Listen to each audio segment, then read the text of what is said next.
Go ahead. Thanks, Jen. You said yesterday the president feels a great deal of the crime we're seeing is a result of gun violence, but the stats show it's not just gun crimes. So why does the president think there's been a 30% increase in car thefts in D.C., 47% increase in robbery in New York City, or a 98% increase in rapes in Atlanta? Well, first, I think if you look at a number of cities across the country, it is actually driven by gun violence. Take St. Louis. In 2021, 96% of homicides where the instrument is known were committed using a firearm. In New York City, from March 2020 to March 2021, shooting incidents have jumped 77%. The city recorded more than 1,500 shootings in 2020, 97% more than 777 in 2019. There are major cities across the country where gun violence is absolutely the driver, where it is absolutely increasing. And that will be a central part of what he'll talk about when he delivers his remarks tomorrow. And given everything that is going on with guns, without guns, does the president still think that this is the best time to end cash bail?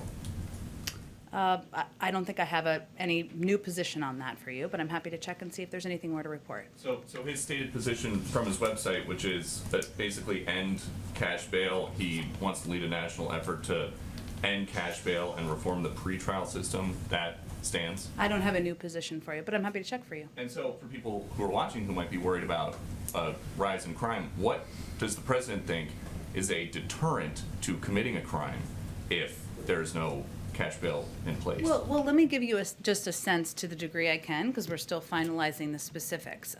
There's been, an increase in violent crime over the last 18 months. It's not just over the last few months, and actually, if you look statistically back, it's more over the last 5 years or so. So there's an initial set of actions the president has announced to date to address gun violence back in April, strengthening regulations on ghost guns, stabilizing braces that make firearms more lethal, investing money in community violence intervention programs, an investment that he thinks can be quite effective. He's talked about for decades, and I think you'll hear him talk about more tomorrow, supporting additional funding for community policing through his budget request and helping state and local governments keep cops on the beat. So yes, we believe that a central driver of violence is gun violence and is the use of guns. We're seeing that statistically in a lot of areas, but he also believes that we need to ensure that state and local governments keep cops on the beat, that we're supporting community policing, and that's a key part of it as well. And just the last one, you just said again, you guys want to keep cops on the beat, but there are reports that big cities are having a very difficult time recruiting officers right now, and there are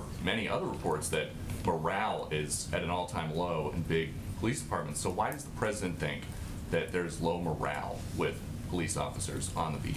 I don't think we're the right entity to give an assessment of that. I'd certainly look to the police departments to give that assessment. But what I would say to you is that the president has never supported defunding the police. He's always supported community policing programs. He's supported giving funding to states and localities around the country, including through his American Rescue Plan, because he thinks there is an essential role to play for community policing.